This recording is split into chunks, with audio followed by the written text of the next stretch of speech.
TruthSeekah and or its affiliates are not responsible for any strange phenomena that may occur during or after listening to this podcast, which may include the following: heightened senses of awareness, psychic abilities, UFO sightings, alien contact, time loss, out-of-body experiences, ringing in the ears, ESP, lucid dreaming, increased synchronicities, astral projection, telepathy, stronger intuition, levitation, miraculous healings, and or remote viewing. Please be advised to listen at your own discretion.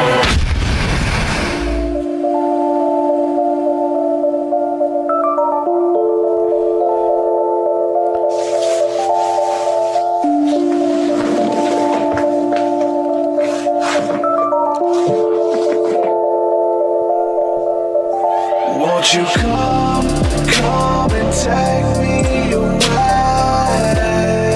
I just wanna be with you. Won't you come and take me away?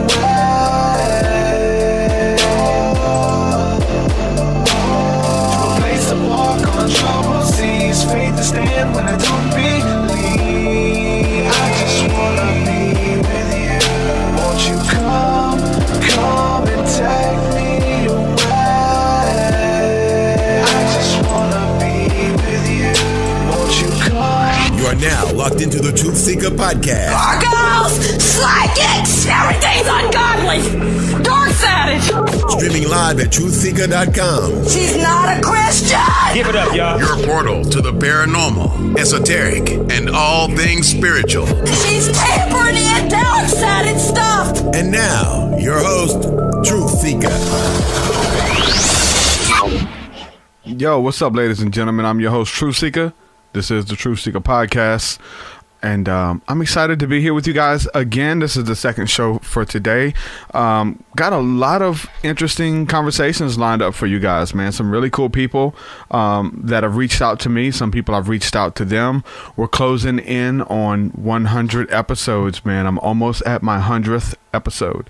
And I've definitely surpassed 100 episodes already over the years. But since I started kind of categorizing them and putting numbers to them, and some of the older ones that I've kind of brought back and edited and stuff like that to release that I thought that were good. So with those combined, we're kind of getting at 100. So I think we're at like 96 or 97 today. I do have somebody really cool planned for episode 100, but to really focus on that, I like to focus on each and every episode. I think that each and every episode is beautiful. I learned something from every conversation, and I get so many comments and stuff from you guys about each and every one, even the ones you think that maybe didn't go well, or someone, or it was somebody who was a smaller name or nobody knows about this person. Even those episodes, people reach out to me, so it's really cool. Closing in on 100 episodes of the TruthSeekah podcast. I couldn't do it without your help.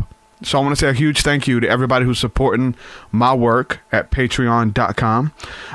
There you can get access to extra podcast interviews, all kinds of cool stuff. You get access to my entire discography. I do music. I'm a rapper. It's like 10 plus albums, and all the new music that I'm working on, getting ready to release a new album entitled Seer.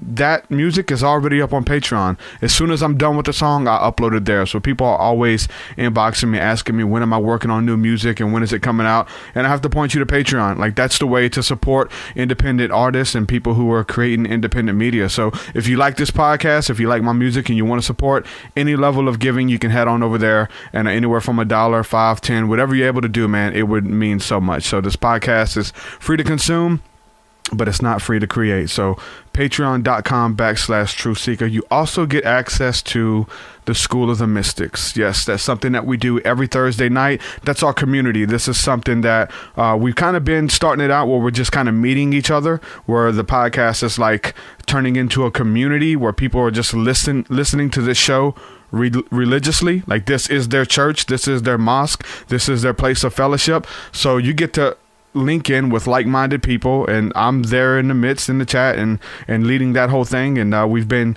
communing with that, and it's so cool to be able to meet you guys. But also, what we just started this last week is a course. We started our first course, and this is an 8-week program which we're doing. It's about tuning in to hear the voice of the Holy Spirit speaking in your life, speaking to you and through you, speaking about other people, being able to pick up on those intuitions and speaking with prophetic utterances and with boldness to know the energies that are coming through. And this is something that we started this last Thursday, the first week, and it was phenomenal. I was kind of nervous about it, wondering if we could all kind of tap in from everybody's joining from different places all over the world, and we're tuning in together and still linked into one another's spirit, and it went seamlessly. It was perfect. So I'm definitely looking forward to continuing that journey with you. If you missed that, if you weren't able to catch the first week that we've done already, that's available for patrons as well. I'm archiving all that stuff now. It's available there. So Thursday nights at 7 p.m. Central, we're doing the School of the Mystics. Make sure you join us there. You get access by going to TruthSeekah.com, click on School of the Mystics, or go to Patreon.com/TruthSeekah. With that being said, thank you guys from the bottom of my heart. I want to thank the following people. These are some of the new patrons that we have. Welcome to the fold. Welcome to the family. Someone today, Raj, R-A-J, Raj Wright, Valerie Maroquin, Monica, Carlos Gardenes, and Dongus Kavaskas. This is so cool because people are joining from all over the world. I can't even pronounce your names half the time. Thank you guys for linking in with me, man. It's really a blessing that you guys believe in my work and what I'm bringing to the table. Also, with that being said, I'm going to be releasing a new music video right after the end of this episode. The song is entitled The Invisible Creatures of the Five Elements, featuring Illuminati Congo and commentary by Manly P. Hall. That's going to be going live as soon as we get done with this tonight. And I want to kind of touch on some of that stuff tonight in this conversation, if applicable. I think it is. So my guest tonight joins me. This is Nico, Scarlet Moon. What's up, brethren? Welcome to the show.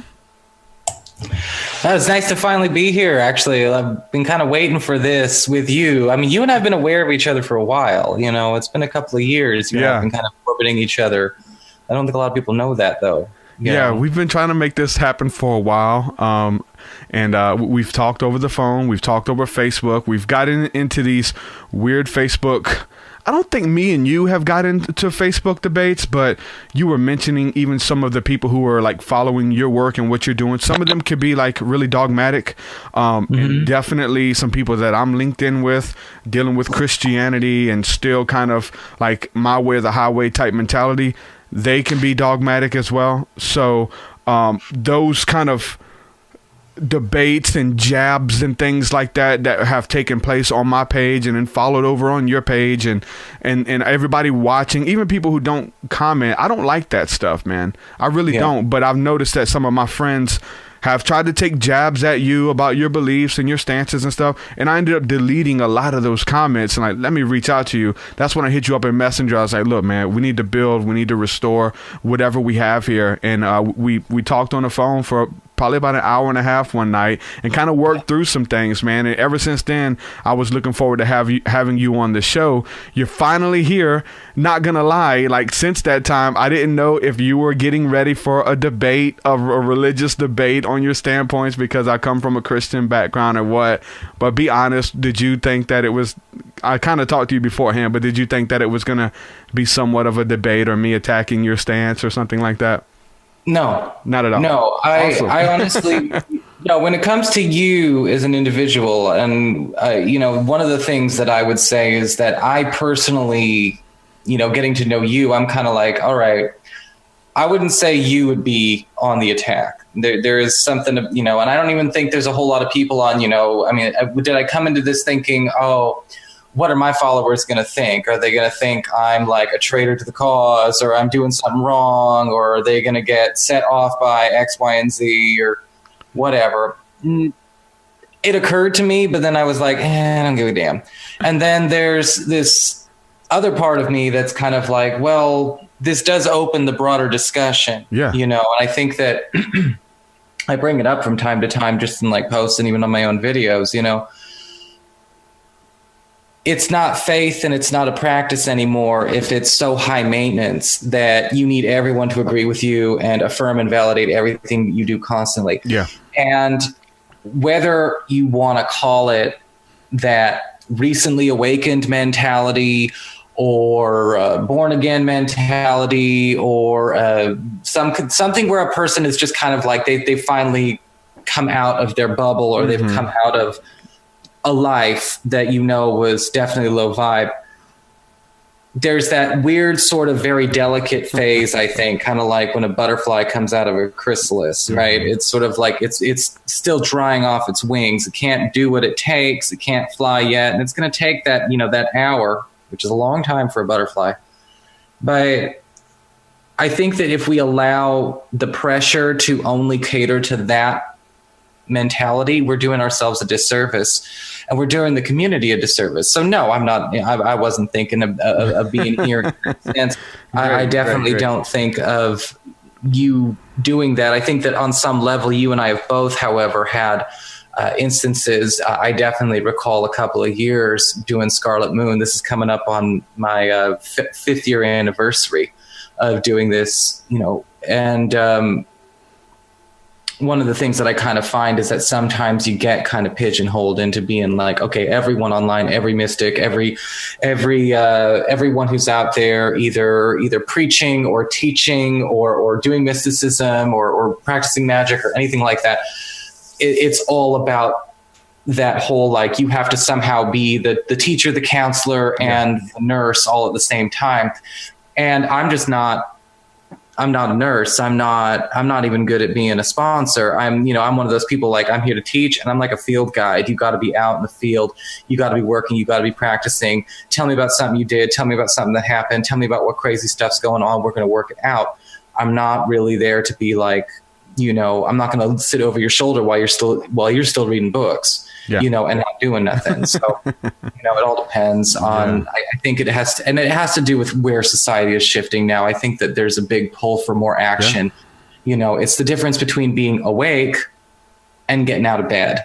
Okay. There are a lot of people out there who are awake, but they're still in bed. They're in bed, looking on Twitter, looking on Facebook, doing all the research, sitting with a pile of books, and that's great, but that's not going to do us a whole lot of good if we're awake and still in bed. Yep. So just steadily learning and feeding. Yeah. And you can get addicted to that stuff. Oh man. But there's a time and place for that. And I think, like you said, early on, I think I don't do much studying and researching anymore. You know what I'm saying? I like to kind of get into new material, but for the most part, I try to say that my time now is trying to apply the stuff that I've already learned. Like, I've already learned some really deep, mystical, esoteric stuff, or even practical stuff that I can apply to my life. And I'm trying to learn how to do it and be able to teach others to do the same, versus trying to get to the bottom and figure out every secret or every mystery. Like, the stuff I've already learned is just so mind-blowing that I'm having trouble making it fit and work for today. So that's kind of where the focus is for me now, and I think a lot of us kind of get there eventually as well. But the really cool thing is that we come from two different schools of thought, two different, I don't know if you want to call it religious. I come definitely from a religious background. I don't call myself too religious anymore. And you come from more of a pagan background. And the funny thing is, it's like the same plight that you're talking about with the followers or your audience, or the people who follow your work.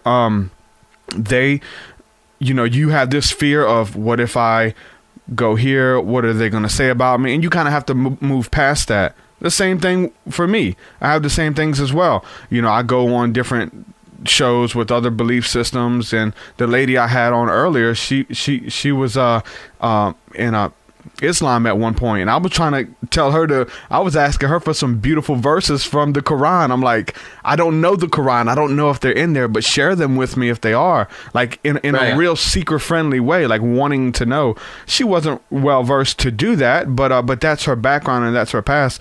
And for us to be able to come together and find common ground and build upon that, I think that's where the power lies, man. I think people find breakthrough in their life. I'm dealing with a lot of people coming out of the church. They're into a lot of the things that you talk about.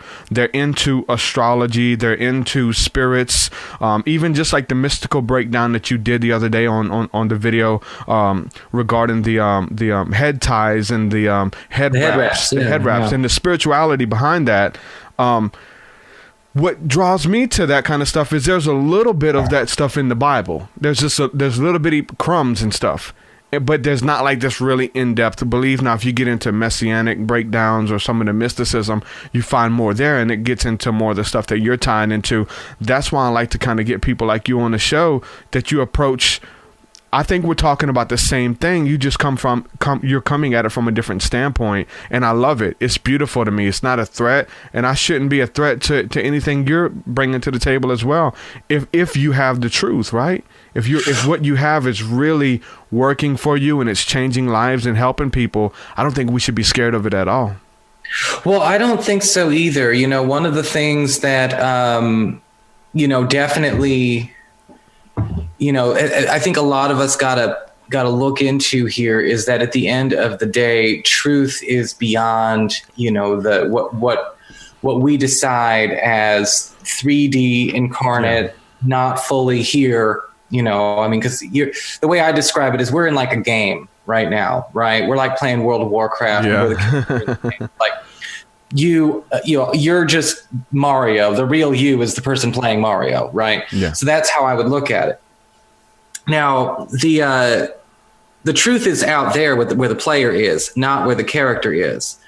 And to tap into that, you kind of realize, okay, well, there is such a thing as syncretism. There is such a thing as like, okay, these deities, these beings, these spirits, this truth is going to come to different places in different ways. It's just got to. It's only our pride that makes us think that what I'm so good at is what's so right for you. Because we're all learning how we tap in. We're all learning how we work. And when I say learning how we work, it's not, I'm not learning how you work. I'm going to learn how you work by being your friend. I'm not going to learn how you work by studying me. That doesn't make any sense.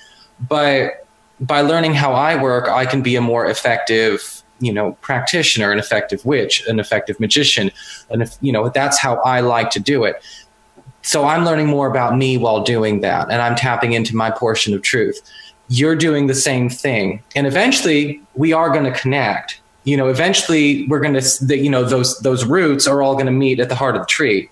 And that's where we're basically going. And I think that if we allow ourselves to get into a situation where the pride in, I guess you could say, again, knowing how much I work or knowing what works for me means it has to work for you. Again, pride cometh before the fall. A lot of people will end up, finding out that no, they don't have the best way for everybody. They don't have it, and they kind of wonder, oh, why didn't it work for me? Why couldn't I do this? Why couldn't I do that? Well, the reason you couldn't do it is because you didn't bother to learn the other person's language. You didn't bother to connect. You were so busy trying to connect in only one way. You didn't bother to connect here. You didn't bother to connect from the heart. You need to connect from the heart. If you're just going to be thinking about, oh, well, I want to, I'm going to focus on this over here, and it's going to be this mystical path, and it's like this hermetic science thing from Blizz Blaz and Him Ham from Kabbalistic blah, thousands of years ago. Or you're going to go over here and say, no, it's got to come straight out of this church and only this denomination and only this interpretation. Yep. It's not going to work. You're just only going to have so much. It's kind of like having a diet and all you're eating is corn. Yeah. It's not, you got to at least give credit to the other foods, in the food chain. Yeah. If you're not going to eat it, that's fine. That's up to you. Yep. That's up to you. If all you want is corn, that's cool. But don't tell me that I can't eat other things or that, that's how I would put it. Yeah, definitely, man. I think it's a little bit of all of it, and it's about exploring that. And that's one thing that I've kind of branded on this show, that it's okay to explore. That you should never tell anybody not to look into something if their heart's desire is for it. We have people so many times, don't get into that, don't look into this, don't have that conversation, stay away from him. You know what I'm saying? All of this type of stuff for years, man. I've heard that. But yeah, so now we're connected. We're doing this. I appreciate your platform. I love what you do. For my audience who may be new to, what you're bringing to the table, we've titled this show, as of now, Astrology and Spirits, right? I definitely want to get into both of those topics, but talk a little bit about your YouTube page and what you bring to the table with your page on YouTube and some of the topics that you dive into on a weekly basis there. Okay. Well, I've got two active pages. There's Scarlet Moon, which is the one I think I'm logged into on this one. I think, because I have them open on like a million different tabs and windows on my computer right now. I think I'm logged into that one. So there's Scarlet Moon. That's just plain old Scarlet Moon. That's it. Nothing more. And that's my tarot astrology page. And I do horoscopes on there. I do weekly horoscopes on there. I will sometimes come out with lectures and talks about big astrological transits that are going to be with us. And it's like, I won't do it unless it's going to be with us for at least a few months or a year or two. So people kind of know, okay, this is what the weather's looking like right now. And then I've also got a Patreon page, the Integrative Mysticism Patreon page. And so I've got bi-weekly horoscopes on there, astrology and tarot, which kind of cover a different layer, 2 weeks at a time to go with the weeklies that are free on Scarlet Moon. And so that's definitely all its own thing. And it's such a sad, and at some point I had to make another channel for my other mystical talks, because it was like, you can't put up a video on, say, like cleansing your energy or head wrapping or manifestation, and then 3 days later, like, bam, 12 horoscopes are just going to push it down to the bottom of the subscription. Yep. So I made another channel back in 2015 called Scarlet Moon Magic. There you go. And basically that's a bit more of a personal, my personal spiritual experiences, personal spiritual takes. I do talks on all kinds of things. Like, this is basically what you want to consider if you are trying to go about this path. I've got a playlist for starting solitary for people who do want to start as witches and they want to start the solitary path, because I walk a solitary path. I am not really a part of any like formal groups or orders or covens or anything like that. I do have a group of friends, and we meet less regularly than we really should. And some people call us a coven, but really it's just a clique that gets together and like chain smokes and does magic every once in a while. I mean, it was just a really chill family kind of situation. Yeah, ain't nothing. Hey, that's the most powerful one sometimes. Yeah, it's the real so deal, man. It's not like we have I've got those people too. I don't chain smoke, but they do, and you know what I'm saying. So yeah, it's like we don't have like orders and reads and stuff. We don't have any doctrines, and then I also have a thing for just general spiritual practice. Maybe you're not interested in being a witch, but you're interested in kind of just learning, I guess you could say, the fundamentals of certain types of mysticism. We talk about things like manifestation, energy healing, tapping into your intuitive gifts and things like that. Just because you don't want to walk the path of a witch doesn't necessarily mean that you can't use these tools. So there you go. And then there's like, it's a much more, I would say that it just kind of goes deeper into those things, kind of gets into more of, again, like we talked about the head wraps, more of the spiritual talk of spiritual practice versus spiritual science, which I think kind of covers more of the astrology and things like that as well. I mean, they mix, but I just had to divide at some point, Yeah, definitely.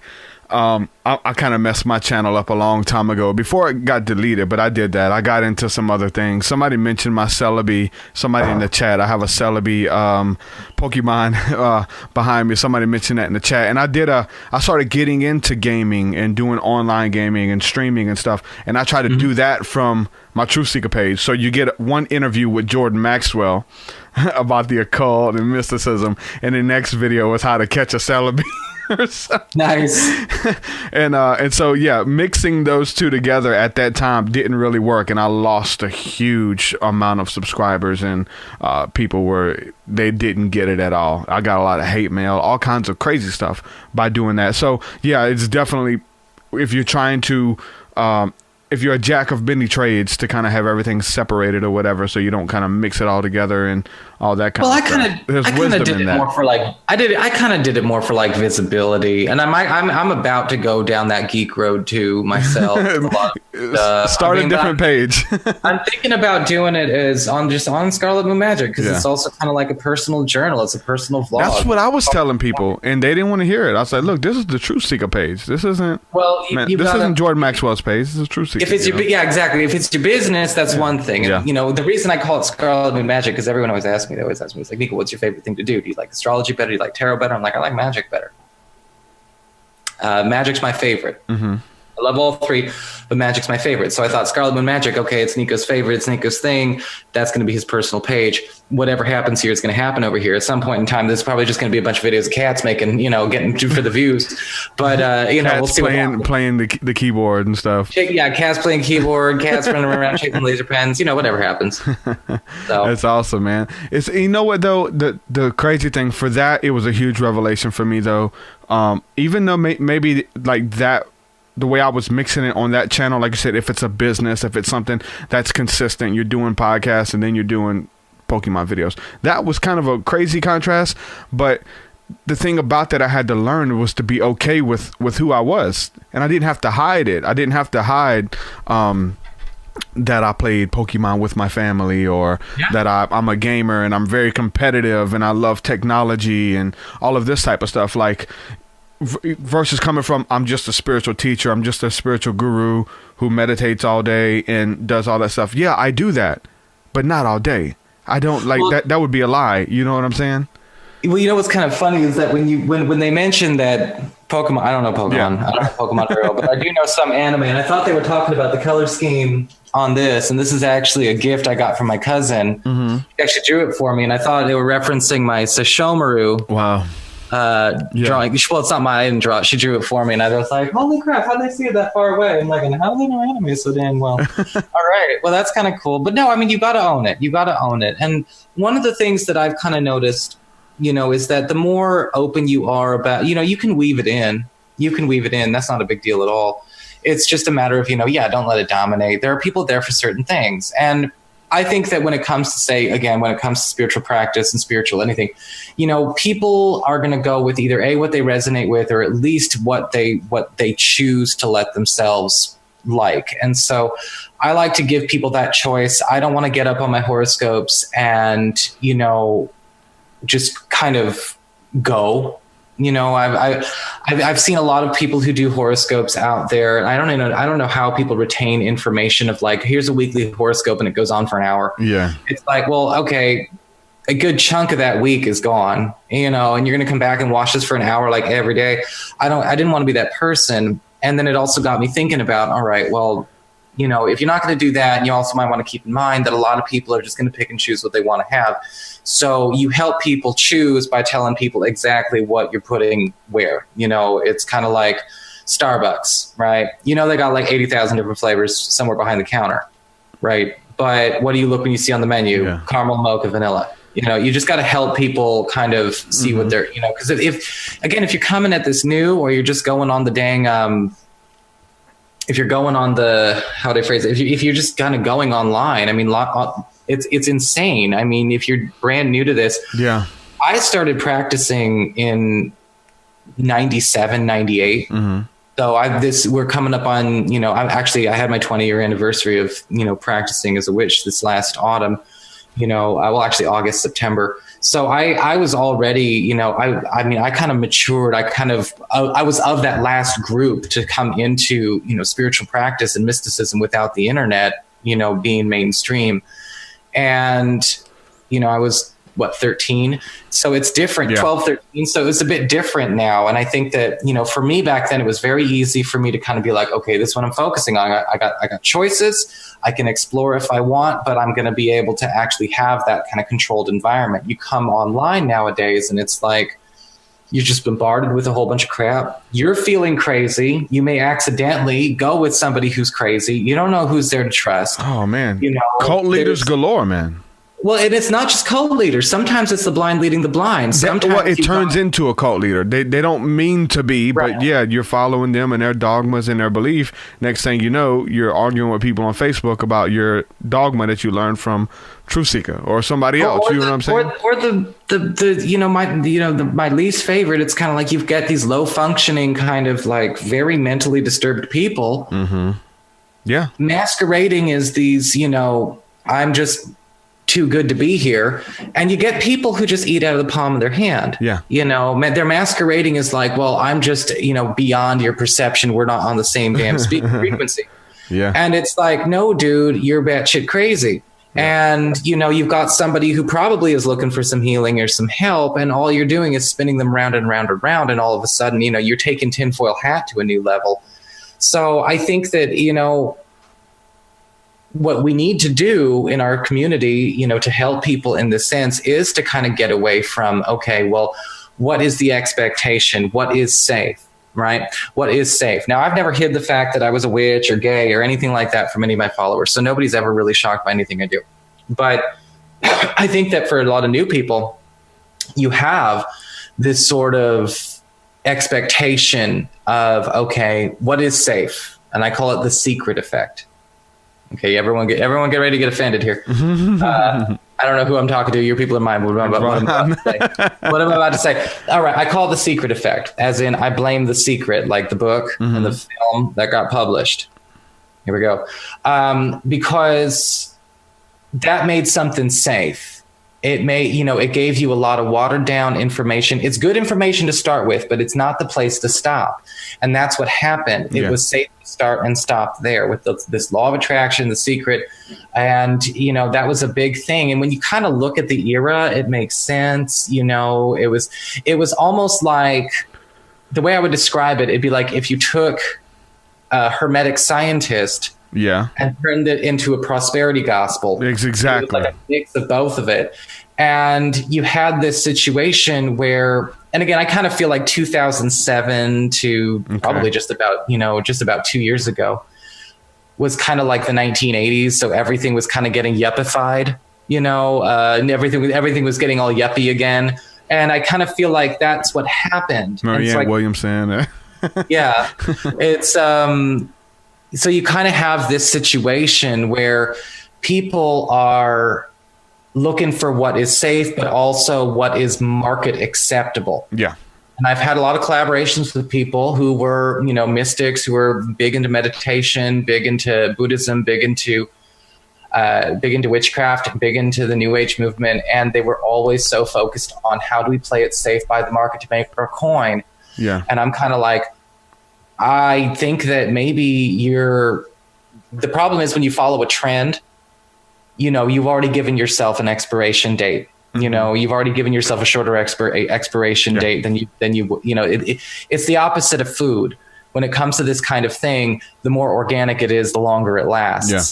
The opposite, you don't want to jam it with preservatives. Like, okay, well, what's okay to say? What's okay to say? Let's make sure I saturate this website with terms like vibration and quantum at least. And don't say God.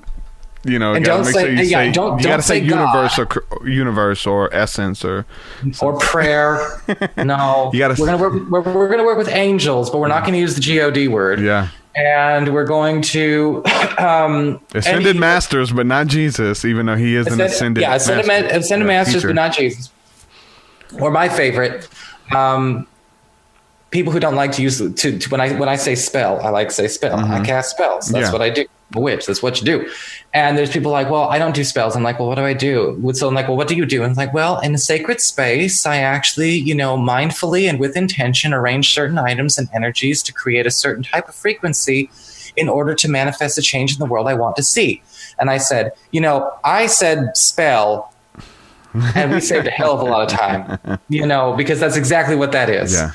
So it's just about making sure we don't. Yeah, it's the stepping on toes or what doesn't jive well for people. Like I've been, and it's been a weird place over the years, adjusting, finding out who you are, finding your voice. Like we always have a piece or a portion of it, and it just kind of evolves and comes together, and then we're comfortable in our skin and comfortable with our likes and dislikes and downfalls and shortcomings and all that stuff.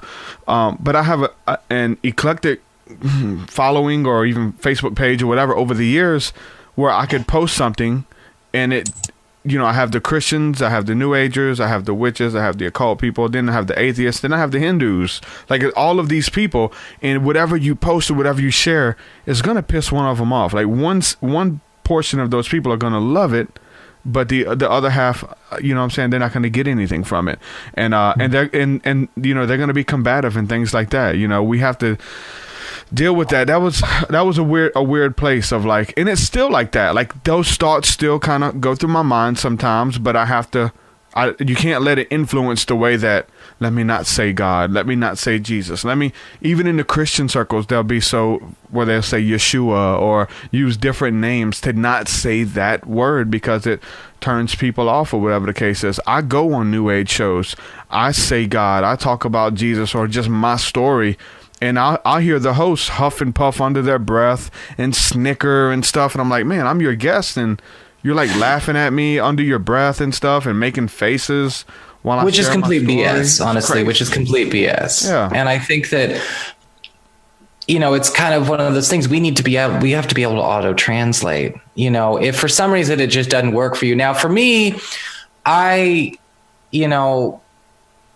can hear you say Jesus, and I do believe in Jesus. I don't believe that Jesus and I are of the same. I would say that Jesus and I are probably we'd be really cool with each other, but I also think that we're also very accepting of like, okay, we probably were in different schools in different parts of the academy, so to speak.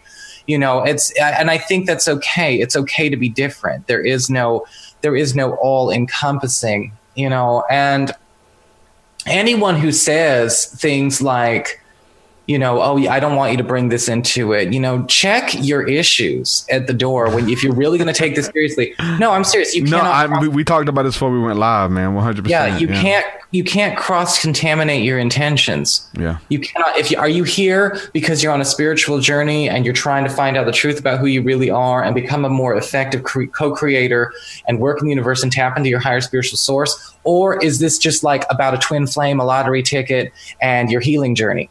Like, those can all be fringe benefits if that's a thing for you, but you can't cross-contaminate your intentions that way. You can't say you're doing one thing when really you just want that lottery ticket, you want to make a bunch of money. Or you can't say you're all about that when you're really just looking for a relationship, or you're looking for, or you're just angry and you ended up here. That's something to pay attention to. Coming into this, man, I think I have a one-up because I do approach it from I have the religious lingo. I can do it from whichever belief system you want. I have what kind of works for me or what did work for me or whatever. That's what I'm familiar with. That's what I've studied the most. I think I have a one up because I understand the all. And it's not just me. It's the people who understand. Like you're saying, you say Jesus, but you mean this. Like if we talk about Jesus, like, okay, so I went on somebody's show. I went on Kelly and the Raw. I used to go in there all the time. She, had a huge following at one point and was really big. And yeah, she let me come on her show all the time, and she talked to me about Jesus and stuff. And she asked me this question, and I think she was looking for a dogmatic answer because we were like, not a dogmatic answer, but she was looking for a different answer than I gave her. She gave me a scenario of where like her Baptist friends would come to her and say, Jesus is the way. Jesus is the only way to God. TruthSeekah, what would you say about that? And she knows I'm a Christian. She's almost tried to set me up, but right. I think she just wanted me to laugh at it because it was a really fun interview. And I told her, I said, I would agree with them. I would agree that Jesus is the only way. But sure. I would say Jesus is the only way because Jesus just represents love. Like, love is the answer. Like, love is the key. Not that you have that name or that philosophy or belief system or you follow the teachings of, the Hebrewic teachings of Jesus or whatever. That's not it. It's about understanding the essence of the all. And this person was love. And love is what fuels. If love is not what's fueling you, like you said, check your intentions at the door. I believe that love is everything. Is our spiritual motive. It's our fuel. It's what fuels our faith. It's love, man. And it's so beautiful. And once you understand that, the terms, the ideas, I think you can see past it. Maybe it takes a lot of studying. Maybe it takes a true spiritual awakening. I don't know. I know what's led me to this point, and I know people who are in the same essence that I'm in. And you don't have to be right. You just bringing what's working for you to the table, and you're fine with that. You know what I'm saying? There's a beauty in that when we come together, bro. I enjoy it. I agree. And you know what? I think that when people say, is Jesus the only way to love? I would say yes, too. I would have to explain myself. Yeah, just like me. I would have to explain myself. And the reason why would I say Jesus is the only way to God? Well, I guess I'd have to caveat that and be like, okay, look at this for a minute. Jesus was open to God. Jesus was not only completely open and trusting to God, but in all accounts, he basically allowed himself to be led, and in a sense, in an incarnation of that fragmentation, right?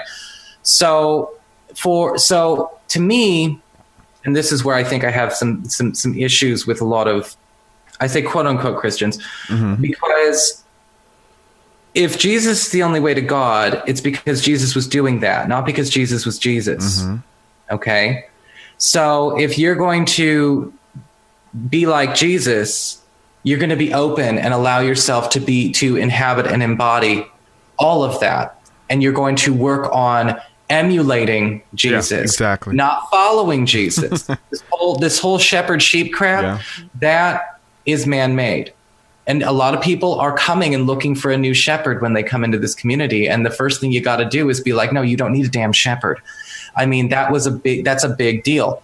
And I think that, one of the things that a lot of people need to understand is that when, if I say, is Jesus the only way to God? Sure. Just like I would say that Shiva's the only way to God. Or there's a lot of other people, because why? Because deep down at the essence and at the core, they all have the same way. They are open to being that embodiment. Yeah. Righteousness is actually a lower tier vibration of love. It's not the highest vibration. So whenever we go into righteousness, whether we are going in to purify something or to bring healing or to protect or to dispel or rebuke evil or things like that, we're still coming down from love. And that's something that some people can do with fluidity and some people can't. Some people come down to righteousness, they get stuck, or it's a downward spiral and they keep going further down. Some people, again, and you could say like Jesus, or, there are plenty of angels out there where it's, you come down to righteousness, but you can go right back up to love. And that is, again, that's an access you have by transcending these different dimensions of consciousness. The more dimensions of consciousness you transcend, you have access to everything beneath and more above. But some people let it come into, some people go into sort of a downward spiral. So is Jesus the only way to God? Yes, but it's not the name. It's what Jesus is the only way to God to me. What God is, that essence, to me, is source, is that, to me, I don't look at God as a consciousness. When I equate God to what a lot of people, to me, God is just Holy Spirit, and I take the rest out, if that makes sense. You could say Holy Spirit, you could say source consciousness, you can say just source in general. So that's how I mentally auto-translate when people are talking to me, and this is how we can jive like this. That's what you have to do, man. Yeah. You have to do. Yeah, you have to do it. You have to become all things to all people, I think. Or you're not going to get anywhere, man. I've been there for years. Like, I've been in that circle. I don't know if you've ever, I'm sure you have, if you're kind of relating back to those early years of being awakened and you had the key. It's like, whenever you meet a vegan who just became vegan, the way is because they tell everybody knows that they're a vegan. Or the same thing with a Christian. You run around shouting almost, from the rooftops or whatever the case is, My story's you're just excited about it, Well, my story's a bit different though. It's not the same. I grew up in a vastly atheist house. So it's not that there was an oppressive religion. It's that there wasn't really a lot of room for that philosophical spiritual discourse. Little did I know that actually there was, and that my dad actually is very, very spiritual, and that my mom is very, very spiritual. But for whatever reason, they just happened to be a phase in the 80s and 90s where they just didn't want that to be like a part of their daily life. Yeah. Now it is, and it's all good, and it was before, and it was all good. So they must have just been in a spot. But my dad, was always very much just very atheist the whole time. My biological mother was actually a fairly prominent medium here in Seattle and in Portland back in the 80s, back before like ghost hunters and things like that. And so it's there, it's in me. And there's always been, we've always been open about things like the paranormal. The witch thing, that's always been a little bit different in my family. so I didn't have to really like wake up and shout from the rooftops or anything like that, because I never really felt oppressed. To me, it was kind of like joining Taekwondo, or joining a martial art. It was kind of like, it's something I do, it's something I think is really cool. And it's something that that I'm getting a lot out of. But I think it takes all kinds, it goes into all kinds of mentalities. There are plenty of people out there who are better at being what they are. I think there's such a demand for, I don't want to call it fellowship, because that's not fair to say. Communion is not fair to say, but I think there is such a demand for, I guess you could say, just sort of intermingling, and I mean, it's one thing to want support. It's one thing to want to have that. And I had some people I practiced magic with. Even back then, I had a friend who introduced me to it, but that was already after I had already been told I had ESP. Or when I was 3 years old, my older brother, said that, like it was like a week before Thanksgiving when he was 3 years old, Nico got out of his bed and started talking like an adult at the top of the stairs, asking where he was and, and what year it was, like past life regression kind of moment. So these things happen. Where am I? Why am I trapped in this little kid's body? Yeah, what the just these basic. So so I think that, again, it can go into this space of you've got to make sure that you know what your intention is if you're serious about going down this path. I think it was easier for me because it was kind of like, again, I was already kind of primed for it. I wasn't really pushed to think. I mean, every once in a while I'll encounter a family member who's an atheist and, they're kind of like, I thought you were smarter than that, but that's not the same thing as like, oh, they're like hardcore dogmatic or they're, that's not the same thing. It just works for you and you do it. Yeah. Right? Well, so, I mean, that's kind of what the next question was going to be was what kind of got you into it like early on? Like what built your intrigue? It seems like we came up around the same time. So I think we were maybe influenced by some of the same movies, horror movies, magical movies and stuff like supernatural movies and things like that. Did any of that stuff have a play in your childhood or watching the X-Men and wanting it to be real, but then being told that it's not and then finding out, no, it kind of is real, like what was some of the, like, what I'm saying, the intrigue to kind of get into the craft and seek out some of those, that spiritual path? The paranormal experiences themselves were the intrigue, like knowing it's there, and feeling it's so there. You said that happened to you at 3. Yes. Did you remember it? Anything? No, I don't remember it. But I can tell you right now, I've had like prophetic dreams. Like I knew when a move was coming. Yeah. Like I would see the new neighborhood. Yeah. All kinds of things like that. So I've already, it's kind of, that's how I describe it. What about the dark side, even as a kid though? Because I've had like, night terrors and waking up with beings laying on top of me and crazy things like that. I mean, we come around the same age. Do you see? There was a creepy situation. I remember, I must have been about 5 or 6. I was like first grade, so more like 6 or 7. And there was, I don't know if it was awake or asleep. It was creepy as hell to even recall. I remember being in my bed and then like my feet would suddenly get uncovered, like the blanket would be uncovered. Yeah. And so I would cover up my feet. And then there would be a point where I would be getting up and I would see like a pair of hands. Yeah. And they looked like creepy old lady hands. Like they still had some some ratchet chipped up, fingernail polish on it. And they just looked like creepy, like dead hands lifting the blanket up over for whatever reason from just the hands over the bed.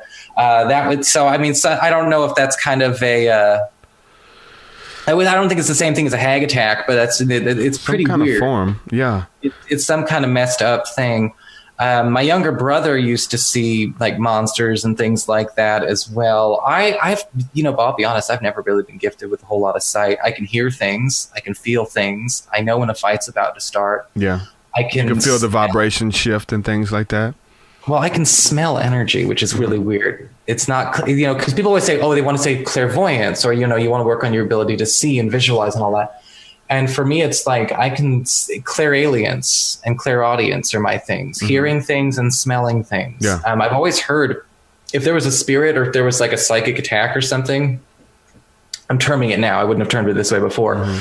I've heard knocking, wake me up in the middle of the night, knocking in my head. The knocking. Dude, I got chills just now because I was going to talk about that. The knocking in your head? Last night. Like crazy. I had somebody say Nico last night. I've had somebody knocking every once in a while. I've been doing a lot of cleansing and banishings. There's something giving a lot of power. I'm going to release this video as soon as we get off of here. I did a song, and the invisible creatures of the 5 elements, and it's explaining and walking you through what elementals are, calling them by name, telling you their functions. It's a really good song. I'm excited to release it. It's a topical song. I worked on the video all day yesterday, like literally. So the lyrics is playing in my head, the visuals, looking up pictures of elementals, trying to find the right ones to go in. I spent like literally over 8 hours like working on this video. And then I try to go to bed. The lyrics are going through my mind. Elementals, speak gentle with elementals. Yeah. On, you know, and all of these lyrics going through my head. And then as soon as I'm about to fall asleep last night, the knocking, I heard something fall on my back porch. I don't think it actually happened, but like as soon as you're drifting into that state, I wake up. Let me go check the back porch. Somebody might be there. And then I check everything. Nothing's happening. I go lay back down. Kind of weirded out. The lyrics are still in my head. I'm dozing off. Somebody beats on my window, and I'm laying in bed with my wife. My daughter's in the other room, but they don't hear it. It's like as I'm falling asleep, something's trying to get my attention to wake me up. And I probably should have addressed it. I don't know that it was a bad thing or a menacing spirit. It could have been something wanting me to engage or wanting me to meditate or whatever the case is. I don't know, but it was last night was a strange night after editing that song all day. The knocking is neutral, honestly. Like it can be whatever. You know, it's not a guarantee that it's good. It's not a guarantee that it's bad. Elementals do know when you're speaking of them. They don't read your thoughts, so they don't read your mind. They can read your feelings, but not your mind. So, you know, if you're like thinking, even if you're thinking weird stuff, like they're not really able to like communicate it. They might feel like, oh, he looks uncomfortable. His energy is kind of woo. So if you wanted to if you're going to profit off their namesake, I'd probably just put a little offering out there. Don't say thank you. You know how that goes. But I would just put a little offering out there, you know, leave them a shot, whatever you got to do, you know. But I would just put if you're going to profit off of them in that respect, that might be a thing. Just saying. They're actually really cool. They're good neighbors. I don't let them in my house. I don't invite them into my house, but I do make friends with them. I do allow myself to make friends with them. And, you know, like I said, I just treat them like neighbors. And, you know, they don't have to be evil. They can actually be great protectors. You know, I mean, it's kind of like, and it's a bit more automatic. I mean, you can call on an angel to protect you, but there's a different vibe when you got like a little gnome and his hammer, and he is like, look, this is my house too. And you know, he's going to go fuck up a spirit on your front lawn. Cause you know, so it's like, get all the allies you can, you know, get all the allies you can. So the thing is like, but yeah, the knocking that's been happening a lot. I had a dream about, I think I got something trying to get to me. I had a dream the other day about some dude with like, your brain is going to give you weird signs. Like, you know what's good, you know what's bad based on your own brain's symbolism. And there's something about a dude in a navy blue business suit. I don't know why it is, but I'm like, that's a demon. So in the dream, this old man in a blue business suit is like, follow me with a gun. And I was like, but I lost him in a 7-Eleven. And I was like, okay, so something was trying to get to me, missed out, still looking. Yeah, Florida water, you know. Yeah, I know. A lot of times in dreams, when you see a gun, it's talking about words, like words and gossip and people slandering. I know. I've had some experience with prophetic dreams with guns involved, futuristic guns too. And there you go, if something like looks like it's going to be in the future, if that's something that was to come later. All of these signs, man, learning how to interpret. what you want to call it, God or the spirits or the Holy Spirit speaking to you in everyday life and in your dream and in those states. And I think that everything is symbolic, and we can learn how to interpret our dreams and in the dreams of others, and it makes it a lot more interesting, right? People are having these dreams and being plagued with visions. A big part of me that wants to talk about this stuff in the open or talk about the elementals or whatever the case is because there's people who are having encounters. They're hearing voices. They're laying in bed hearing people call their name. Yes. There's biblical encounters where that happened. Prophets laying in the bed. Yes. Samuel, wake up. Samuel, I have something to show you. What is this? And turning over like, what the hell is calling my name at 2 a.m? And so that stuff intrigues me, especially when I have some type of frame of reference from even a Christian standpoint. So if it happens today, it's not so far off. It was happening to them, So it really, in all of this stuff that we're talking about, astrology, which I definitely want to go back to that before we move a little bit too much further. Yeah, we can circle back. So astrology, which is in the Bible, when it's coming from a Christian perspective, most people think it's negative because there's a rebuke in the Old Testament towards the astrologers, but there's a rebuke to every facet of people, every stargazer, worshipers, seekers, priests, teachers, like children. Like God in the Old Testament rebuked everybody for like their heart wasn't in it no more. They were kind of profiting off of the practice, and it wasn't a spiritual discipline for them anymore. And so he would rebuke them and say, "You're doing it, but your heart's not in it, and therefore I don't want it. I'm not going to receive it." So that was the only thing that kind of happened. It wasn't like there was going to be an end to astrology. Astrology is all throughout the scriptures of the oldest books in the Bible. It talks about Orion, the Pleiades, the dog star, the great bear in the sky, and it gives. It's a huge part of the Apocrypha as well. The zodiac. All of this is in the Bible in a good way. Yeah. So when we're talking about astrology, like basic 101 stuff, like how does it influence us? Like, what is it like? How does it influence us, and why should we want to know what's going on with the spheres above us and the stars and everything moving around? It's okay. We go back to this talk about energy, and everything is sort of made up of a certain type of vibration, right? Everything is made up of almost like a code, or it's a recipe. All right. So everything's a recipe. You're a recipe. I'm a recipe. This microphone's a recipe. The phone's a recipe.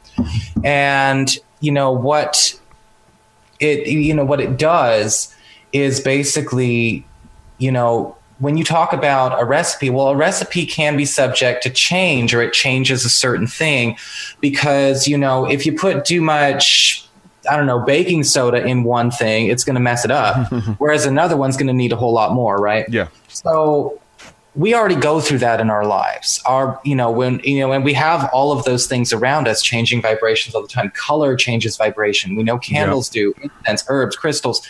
Well, if you think of the planets as, say, like giant crystals, that might be an easier way to look at it. Now, these are humongous, bigger than Earth for the majority, giant energy beam, energy systems out there just emitting this energy constantly. How those things make different recipes. Is the vinegar planet, right? So let's put it this way. Let's put it in food. I always go to cooking.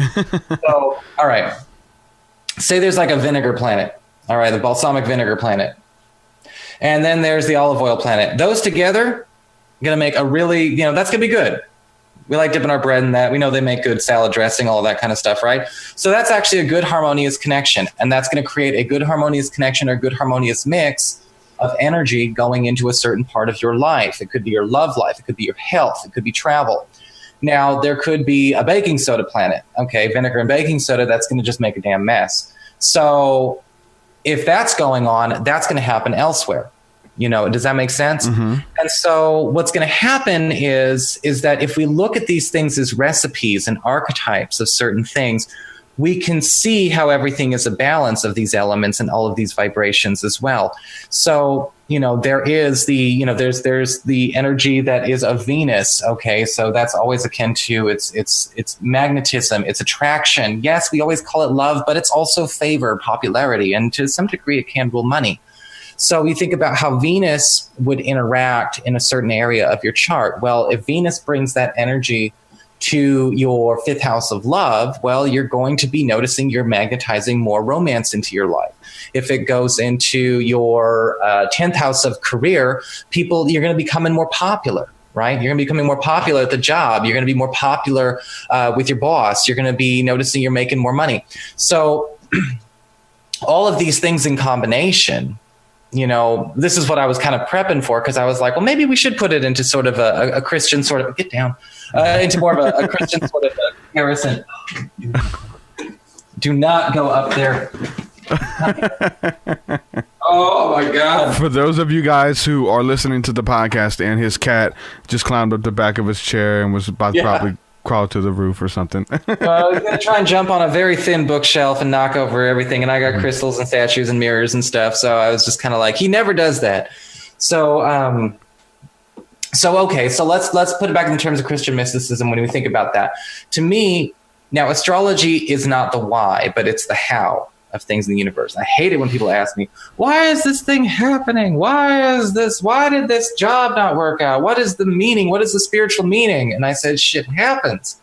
There may be a higher message, but it's not coming from a planet. It could be coming from spirit. It could be coming from your guide. It could be coming from your higher self or a god, but it's not going to come from a planet. That planet is, well, it's not meh, but you know what I'm saying? Yeah. So these things are just, they're out there. They're indifferent. They're just doing what they do. It's kind of like, all right, a light turns on. So the way I would look at it is like, all right, if it's the how, then the planetary energies are an example of how a vibration is created to create, to become dense and come forth into being in our reality. So you could say it could be how creation, it could be what contributes to creation, what contributes to behavior. You are an amalgam. In astrological philosophy, you are an amalgam of the weather and a lot of other things, but you are highly influenced of the weather of the time of your birth. So you came into the world with Mars here and Mercury here. And so that weather already kind of shaped, or, it kind of created, I guess you could say, a form. An energy field? Yeah, an energy field that your soul pushed through and picked up. So if Mercury was in a place that says, okay, we're going to make Derek a pretty, we're going to make him a really outspoken dude, and we're going to make him, a poet. We're going to make him able to, to speak eloquently. We're going to give him these abilities to write songs and music. Okay. So that's, if that was what was chosen by your soul waited for the time when the weather was right to do it, or God waited for the time when the weather was right to do it. Again, however it translates to you. So it's kind of like, okay, well, if we're going to, it's like you go into cooking, right? You're going to have to wait for the oven to be a certain degree before you can successfully cook. Nobody cooks anything at 100 degrees. It's not going to cook at all, so that's just kind of a nutshell how I would describe it, if that makes sense. And you can use that energy as well. Yeah, you use it, and I guess it's like what we would say vibrational energy, but I guess that's definitely more new agey or spiritual. I guess it may be more of like a magnetic field of the body. Magnetic field. I just call it magic. Magic. Yeah. easy way to put it. But I've got a friend of mine who he's supposed to go see a psychiatrist does, and he does from time to time, but he studies his astrological chart and knows what, just like a weather forecast. One person put it last week, just like you turn on the news and see what the weather's going to be, so if you need to wear a raincoat, or if you need to wear a short sleeve shirt or whatever. My friend would watch he would read his chart and see what the energy is going to be, and he'll know whether he should start a new relationship, if he should look for a new job, if he should continue to do this, or if he should stay away from people for a couple of days, or whatever the case is. And he plays off of that, and he swears to a T that it works, and it helps him, and it's his therapy, and it works to a T for him, of reading his energy, what it's going to be for that period of time. And I would do it too. I do it. That's my job, because I mean, for me, it's like, there are certain things. There was somebody I was talking to somebody about this earlier. I don't know if it was today or yesterday during an appointment or a video file. I can't remember that far because I do so many. I was basically saying, I'm like, everything has their peaks. Whether you're talking about, looking for a new job or moving into a new house or whatever, everything, it's going to come a few times a year, but it changes for everyone every time of year because the planets are never in the same spot, right? Exactly, like consistently.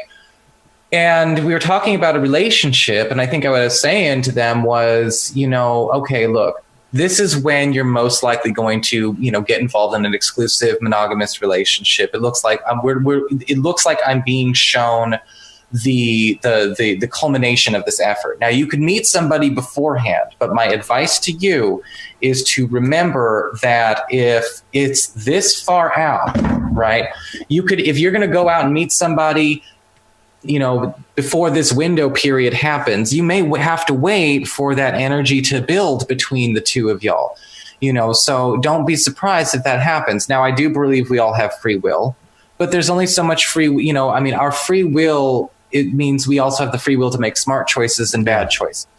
All right. If if your free will is, don't don't turn on the car in a closed garage. You have the free will to do that.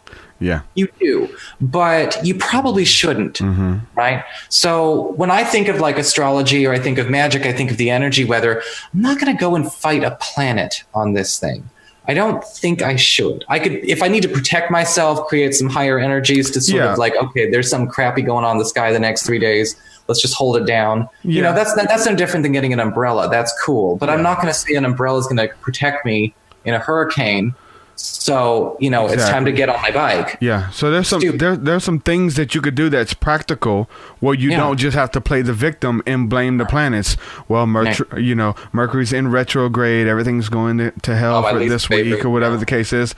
I've noticed some stuff happening in during that kind of made me give some credence to that stuff when I didn't really study it, and I've noticed like relationships kind of messing up if don't engage with people who are lashing out because it's not going to end well, those type of things, but there are some practical things you can do where you don't have to be the victim to this stuff, right? You can use it for your good. So what's some things that you can do where you're not playing the victim to just blaming, this and that and this and that, because there's people who do it, Well, it also, you got to pay attention to where it falls in your chart. I always say this to people when it comes to Mercury retrograde. I've got a video on my Scarlet Moon page, How to Survive a Mercury Retrograde. One of the big things, and a lot of astrologers don't talk about this way, it's very irresponsible because, they go up and they hype it out and they want to be these big motivational speakers and life coaches. And I'm just kind of like, I am the witch in the woods. F that. You like my cat? That's how I am. But the Mercury retrograde doesn't just crash the chart for 3 weeks.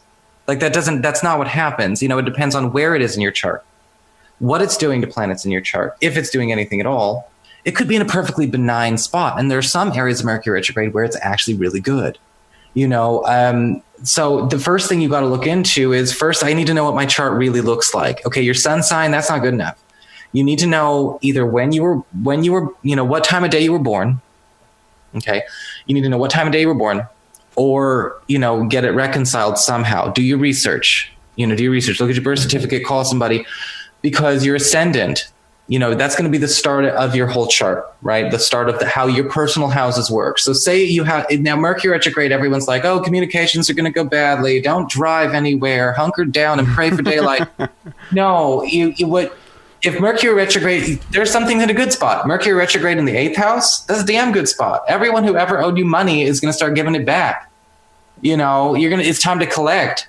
If you've got Mercury retrograde in the 11th house, like one of your boys from elementary school is going to come be your best friend again. And you have a chance to make that relationship work again.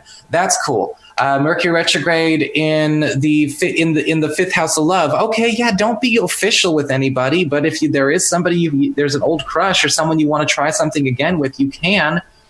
Just don't try and stampede towards the finish line. That's it. Just use common sense. I mean, if somebody came back and if I had an ex come back into my life for 3 weeks, why would I stampede towards trying to get official and doing something serious like that with them? That's not even common sense. But, so just don't lose yourself in it. With astrology, just again, pick your battles. Pick your battles. If it says Mars retrograde, okay, Mars retrograde favors the defender, not the attacker. Where's Mars retrograde in your chart? Okay, say Mars retrograde's at work in the second house of earned income. All right, it's in your work sector. So Mars retrograde's the defender. Wait till your enemy comes at you then. Wait out your enemy. You got to play defense for a little bit because you're basically going to win with that. Defense is not a good offense with Mars retrograde. Okay, Venus retrograde. People get trust issues with Venus retrograde. People get real insecure. People have their jealousy issues crop up. Where is it happening? Are people getting insecure and jealous in your family? In the fourth house? Okay, I'm going to take this with a grain of salt here. All right, I'm going to realize Venus retrograde's bringing all of this out. We're probably not going to be able to fix it during Venus retrograde, but I'm going to make a note of it. So we're going to talk about this again later. Throw that conversation in the trash. He didn't mean it. She didn't mean it. Whatever. Right? But, oh, hold on a second. I noticed something in the chat that just kind of threw my... Is a chart a confidence booster or empowerment? I don't think it's meant to be a confidence booster. I think it's totally indifferent. I think it can be a confidence booster when you learn how to use it to your strength and know where your strengths are and where your power is. Then you are empowered. If you know knowing how to use anything makes you empowered. If you know how to use your computer better, you are empowered. If you don't know how to use something, you're not very empowered. I don't know how to use a lot of things, so I'll just leave it at that. But yeah, no, going into but I mean, it's just about, and you got to get familiar. If Uranus is the planet of disruption and randomness and chaos and crazy coincidences and things, that could be really cool or really bad. One of the things I got to tell people is, and maybe again, maybe you'll agree with this, cut and dry, good and bad, splitting into either 100% good or 100% bad. That is a crippling mentality to come at your spiritual practice with. And people want that so bad. People want that so bad. Everything is either 100% it's a safety net. It's a safety net. It's like, how do I get context into my reality? I'm going to make it as simple as possible. Kindergarten shape, circle, triangle, square. Don't do that. You've got to be able to appreciate the nuance. A lot of people say Saturn's bad. I like Saturn. Mm-hmm. Saturn's cool with me because I know how Saturn works. Saturn is just like the way I would describe Saturn is like a mean professor who doesn't care about your Instagram page or your date tonight. So you can be friends with Saturn. You learn to be friends with Saturn. You guys are cool. You're good to go. But he's a hard ass, That's good. That's good, man. One more final thing I think would just be good to end it on, man. So you're talking about how to kind of protect yourself and not just be a victim when it comes to astrology. But what about when it is with communicating with spirits? And I'm talking about whether you initiate contact or it just happens spontaneously, because I think we all entertain spirits unaware. What are some things that we can do to protect ourselves, whether it's psychic attacks or we open up doors to kind of get in over our heads? What are some things that we can do to make sure that, because a lot of people approach even meditation with a fear that, okay, I'm getting into some things that I can't really see all the time. They're influencing me. I can open up portals in my mind where they're speaking to me through the day, or demons, or there's a lot of fear that comes along with that. What are some things that you do to protect yourself and other people can try as well? Well, I mean, it does depend on an occasion basis. So let's talk about astrology really quick, because astrology is kind of the same as like a lot of other stuff. Astrology, that's real simple. Again, we're going to talk about it like weather. Okay, it's just a feeling in the air. That's really all it is. Now, sometimes that feeling's there for a week, sometimes it's there for a month, sometimes it's for 2.5 years, but it's never always doing the same thing. So for astrology, those of you guys who are into crystals, those of you guys who do know how to ground and center, I mean, it's cleansing and keeping yourself protected and hunkered down during an astrology situation is the easiest thing to do. You don't have to be upset about Saturn returns. You don't have to worry about Pluto doing this to your Mercury and all of this kind of stuff. And here's the thing, one of the best things that you can do during astrology is just keep a cleansed space. Keep the space clean. All right. Astrology, like weather, will kick up what's there. It will take advantage of the cracks, the dirt, and the crap that's already there. So don't have it. The less you have, the less damage it will really do. Okay. And you can do that in a lot of different ways. Again, you can cleanse and purify. You can bless your space. You can use your crystal grids. If you want to use herbs, one of the best kinds of herbs to use is any kind of herb that's going to just calm the energy down. I like valerian root for that. I like lavender for that. Rosemary is a universal substitute. You can use that for almost everything, white magic. So it's even a combination of just those three in general. Keep those in a pouch on your person just to keep the energy calm and relaxed and chill. Keep it at your office. If you feel like something's coming or you saw something, either in a general horoscope, like, oh crap. Remember when everyone was talking about Uranus square Pluto for ad nauseum, 6 years?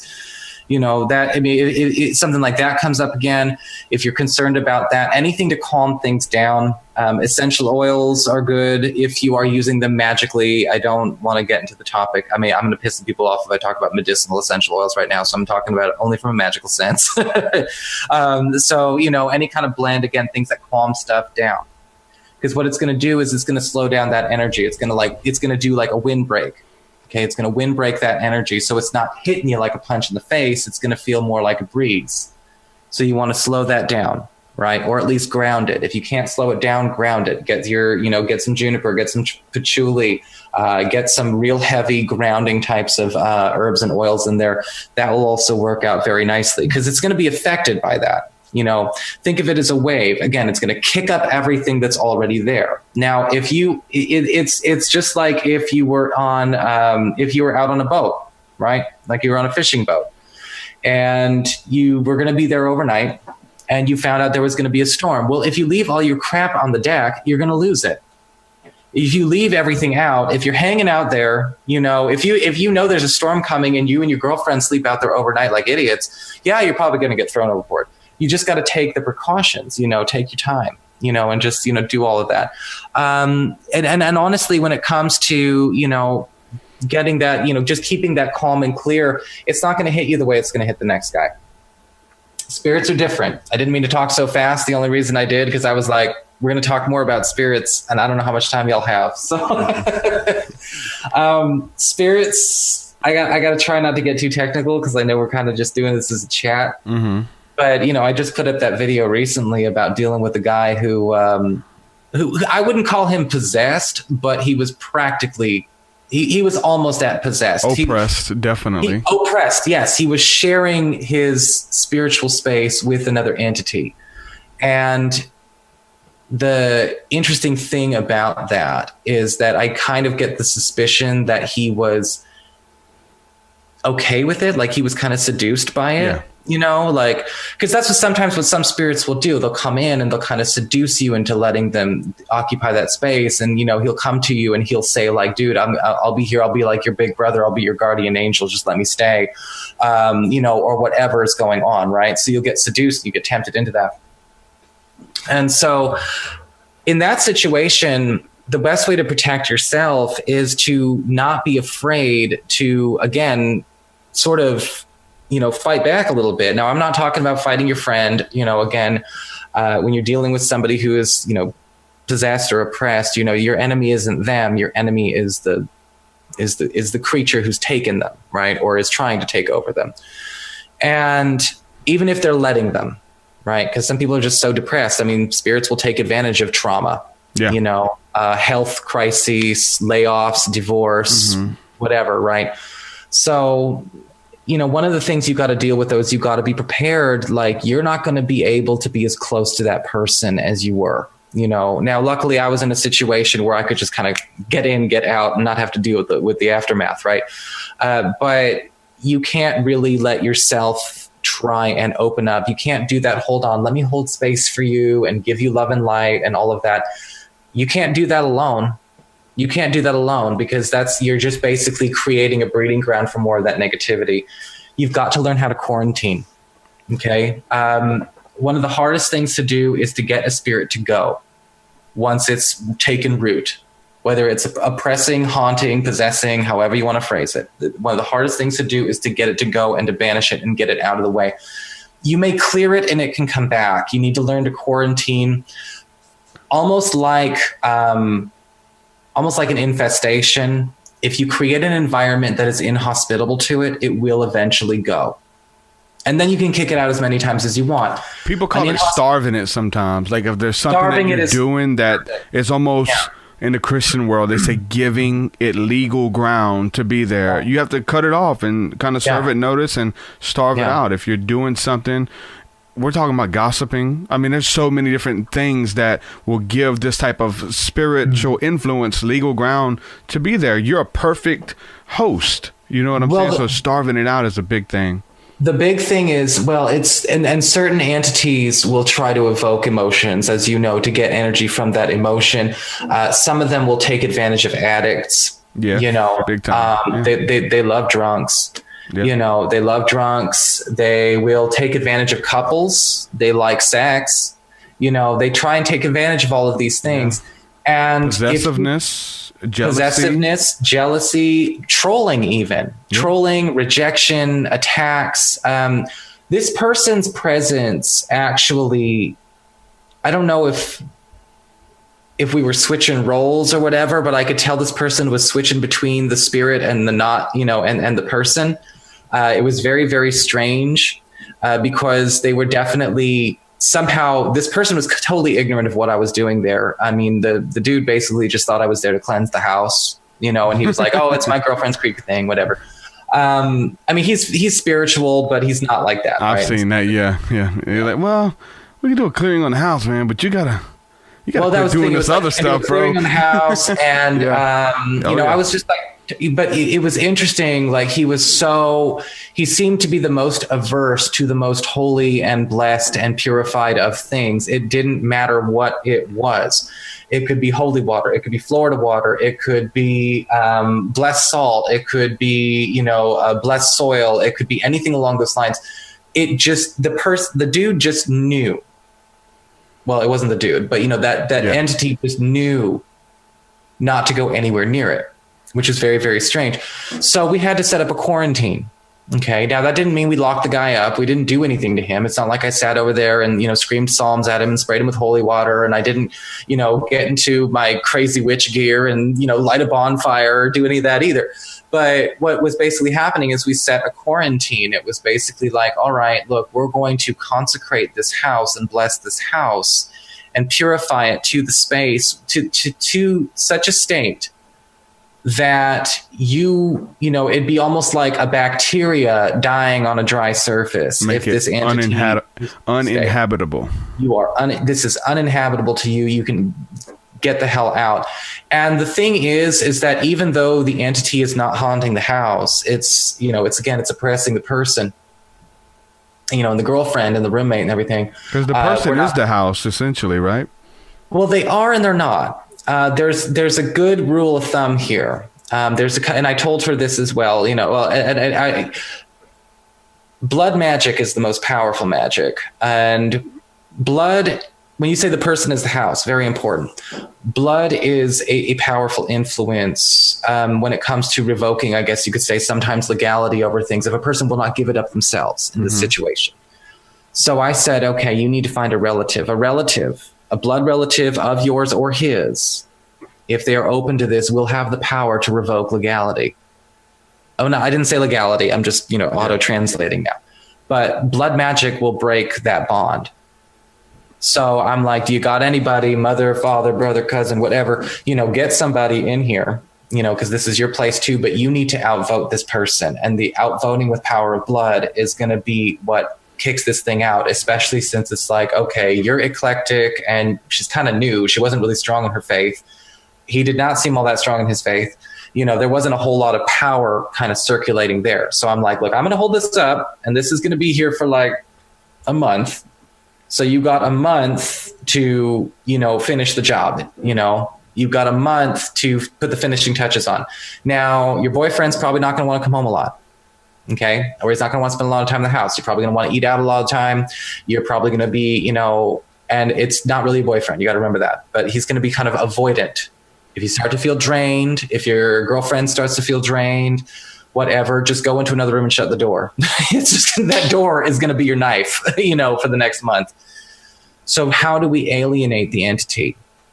How do we alienate it? That's basically what we're trying to do there. Mm-hmm. So now I protected myself with, I go in loaded. The reason I put on the head wrap is because entities will influence you and what you're thinking to try and trick you and deceive you into thinking you're doing something you're not. So I've had entities deceive me in almost like weird, like, is this my intuition? Is it not? Kind of thing. Where I was doing a spell, I was doing cleansing and healing. It just doesn't matter what. I've had entities deceive, in all kinds of ways. Like, you're going to kill him. Like, haven't that come in? Or, you're going to get cancer or something crazy. Oh my God. Yeah, I had that. Yeah. And so your brain thinks, if you're not careful, if you're not strong in that moment, your brain thinks, oh my God, I'm putting this energy into this. Or I already have it. Yeah.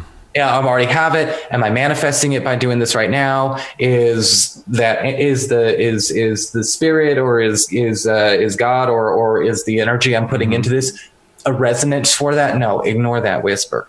Ignore that deception. Most of the time, those things will come from things that are already inhabiting people. Okay. When they're in a person or in or in a crowd, remember, entities can oppress entire crowds. It doesn't have to be just one person. You don't have to deal with it, So this dude could have had his whole football team. Yeah. Just all, it's just kind of bouncing around, And powers and principalities is what it's called in the scriptures, and it talks about them being over nations and cities and things like that. These certain entities, like strong, powerful gods, essentially being over certain people groups and religious sects and orders and everything, man, of large groups of people. Yeah. And then the little warring minions or demons or evil spirits, unclean spirits, whatever, going down and messing with the people that are within it as well. Yep. Yeah. And I think that what's happening is, like, a lot of that's kind of coming up now. You can call it revelations, you can call it tribulation, whatever you want to call it. I just say, like, because a lot of people want to go, it's like, is that what's going on? I'm like, all of you people woke up one day and said you wanted this shift. You wanted the shift. Here is your shift. Welcome to my world. You didn't think the aliens were just going to come down here and beam you out of your bed and let you live in paradise for eternity, did you? Like, this is your shift. Now, here's my thing, and I feel like you're with me here on this. If you are a practitioner of your faith, not just of your faith, but a practitioner of your faith, this shift means nothing. You were already doing it before 2012, 2011, 2010. Go back a decade and a half more, however old you are. It's kind of like, no, all of you are just catching up to my reality. Or I guess you could say, not my reality, but you know what I'm saying, like one's reality, a practitioner's reality. Mm-hmm. Everyone is now catching up to a practitioner's reality. And I think that if you're going to protect yourself, again, you need to know how to quarantine.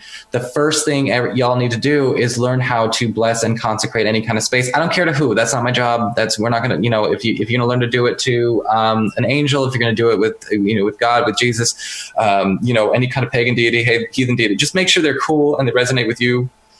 I do believe we have some that are parts of our ancestral line we have easier access to.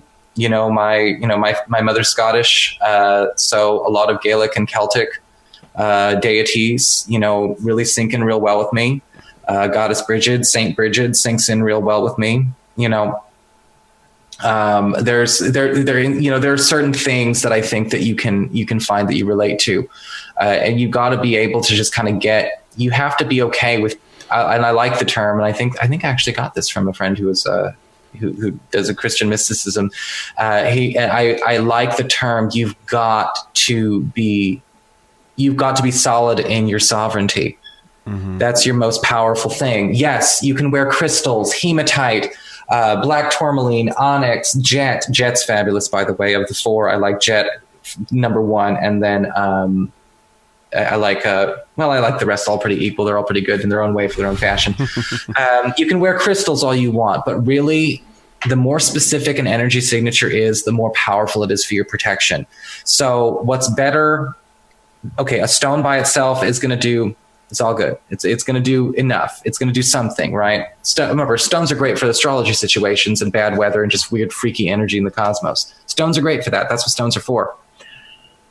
But, what's better than that is going to be a sigil or a pouch or a bag or, something that is consecrated with a very specific energy resonance. And what is that very specific energy? Is it runes? Is it the Archangel Michael? Is it a deity? Is it a sigil you made yourself? It's going to be something, because entities they're not while they may be omnilingual in terms of what we believe a language is, they're not omniscient when it comes to vibration. They don't know everything. Mm-hmm. And I found, being more cross-cultural, that certain practices are better for defeating other practices. Goetia. I'm sure you're familiar with Goetia. Yeah. Nothing kicks the shit out of a Goetia demon like Shinto exorcisms from Japan. I'm like, hey, y'all never been to Japan. It's just like, it's like they had no immunity. And that might be something to think about, And again, you're going to have and you can do that within your own religions too. You can do that within your own faith too. How they do, Christianity in America is not how they do Christianity in Guam. It's not how they do Christianity in Israel. in Israel. Yeah. So you can go and look, right? Yep. So you got to be ready for that. But I think the more specific energy signature, we got to get out of the general, because again, it's like stones are great. Stones are fabulous, but they're only going to do so much. Herbs by themselves are great. They're so, but you need to also understand that if you're going to have your sovereign space, we share this space with other spirits, and you probably have spirits on you right now. I got spirits on me, and all these people probably do. Some of them are totally cool. Some of them are kind of, how we have like intestinal flora in our gut to help us digest. Yeah. We've got mites, believe it or not. You've got mites in your eyelashes that help protect you, from infections and things like that. Yeah. Most of the time, they're all not bad. Or even if they're bad, you would call bad. They're sent for a good reason. Yeah, that's pretty deep.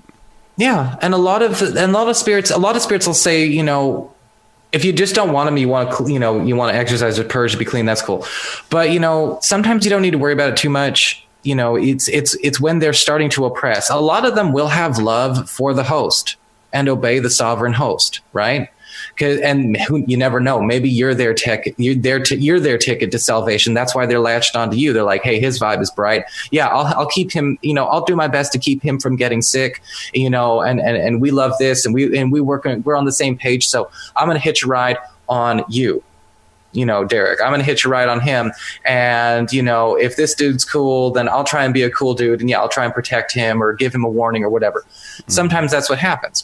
But protecting yourself, you got to know how to, I think step number one is, again, consecrating that space, making a sovereign space, making a quarantine space, something that is at least, the most inhospitable to a hostile entity as possible, and things that, it's from there on, for the most part, if you can do that, you can overcome anything, because you can make that inhospitable to curses and hexes. Yeah. You can make it inhospitable to ill wishes. You can make it inhospitable to, the vibrations of depending on the situation, certain astrology energies.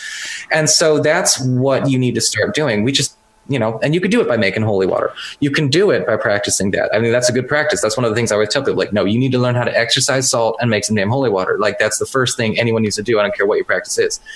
You need to learn how to charge things. You need to learn how to hold that space and know that it is your sovereign space. And even if you share the house, it's like, okay, you've got, you don't want to completely dominate it because your wife or your girlfriend is kind of like, she's just kind of agnostic. She's on the fence.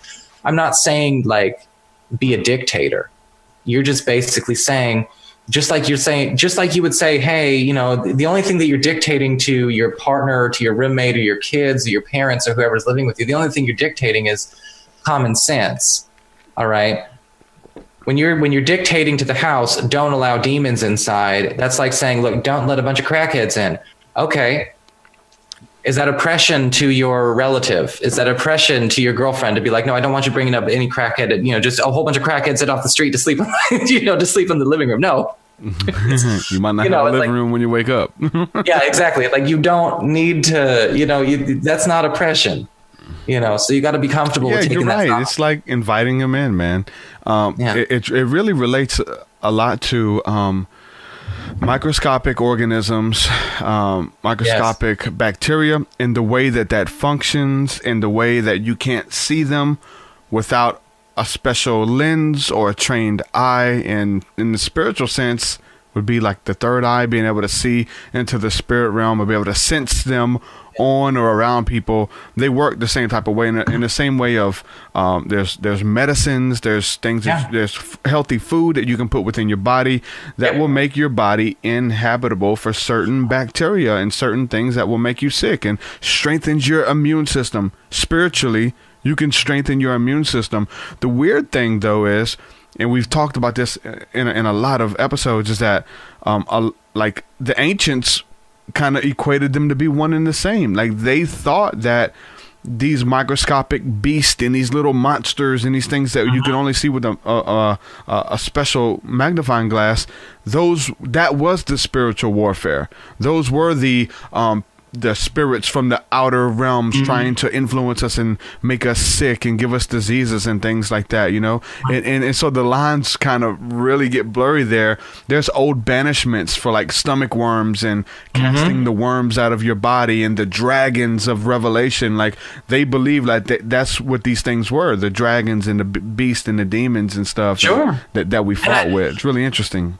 And I mean, is it really that much different now, though? Because all prayer, all energy work, all magic, all of that active spiritual practice, what it's doing is you're changing reality. And in a sense, it all comes down to changing chance and controlling reality. Not in a crazy megalomaniac way.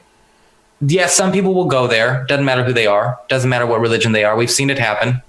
Whether they want to be the biggest awesome sorcerer in the world, which doesn't exist, or they want to open a mega church, or they want to do this pyramid scheme in Hawaii and they want you to come and pay $8,000 for a retreat there, and they're just not going to do anything. We've seen it all. But control of your space, and you deserve control of your body. You deserve control of your physical body. You deserve control of your physical space. You do not deserve to be a codependent enabler to a spiritual entity that is taken over, your friend or your dad or your girlfriend or your brother or whatever. And I think that when you learn to stand strong in your sovereign space, again, you are changing probability. You are controlling reality, because all of a sudden you're deciding what manifests. And even if it's not deciding what manifests, like even if you can't make something manifest because of it, it can't manifest because of you, and you're at a stalemate. And at some point you are going to push back enough to kick its ass out, And I mean, heck, I even did a thing the other day where, if you want to invoke spiritual help, go with help you trust. A lot of people ask me, Nico, why do you're a witch? Why do you work with Archangel Michael? And I'm like, well, anyone who says angels and magic don't go together doesn't know anything about ceremonial magic or voodoo or, or a hell of a lot of stuff, or conjure or anything like that, because angels go in that very well. Angels are like the servants of Source, whether you call Source God or I call Source God or whatever, that's up to you. But angels are the servants of Source. And so, I was basically like, Archangel Michael, I'm doing this work, get this thing out of this person's body. Please help me to get it out of their body. Take this entity into the light if it can be rehabilitated, purified, and healed. If not, then cast this ass into the void. That is how I go with it, and so it's an interesting kind of thing. You can call on that help, but a lot of these spirits will come and protect you. They'll put you in a bubble and shield you, but they won't do the work for you. Yeah. Okay. They won't always do the work for you. You've got to be able to, they're there to help you. If it's a real bad situation, yeah, they'll do it. But so a lot of the times, even angels will be like, okay, you know what? I will walk you through. I will help you carry this load, but you are not going to throw this all on me. That's good. We talk about that a lot. Like, what demons do we cast out, and what demons do we are sent here for us to learn from? Like, are here to teach us a lesson about ourselves, about life. And you can't, you have to learn from them. And so that's why, like, in every situation, you got to be looking for the lesson in everything, the good and the bad, and just look for the lesson and look for the test. And because, you're going to have to take the test again eventually. So you might as well find out what it is, pass it, ace it, and therefore you'll be able to move on to the next level. What's next in your ascension process, the process of moving from one level of consciousness to the next? You have to take these tests.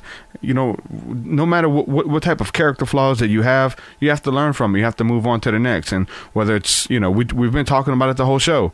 I always have to be right. I have spiritual friends who are racist.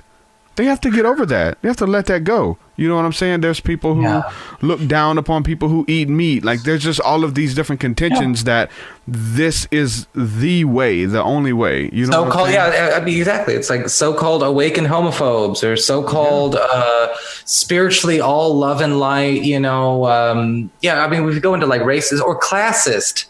That person can't afford this. Mm-hmm.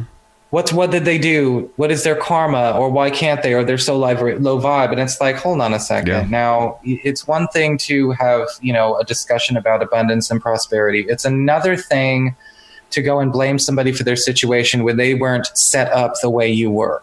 Maybe they weren't. Maybe they weren't born to a rich family. Yeah. Maybe they decided they were better than being a gold digger. And so don't go calling richness, don't call prosperity evidence of a person's goodness or vibration, because I've met some real rich evil incarnate individuals in my life. It was really the other way around for me. Like, I've come from the lowly road, and I thought that being spiritual or having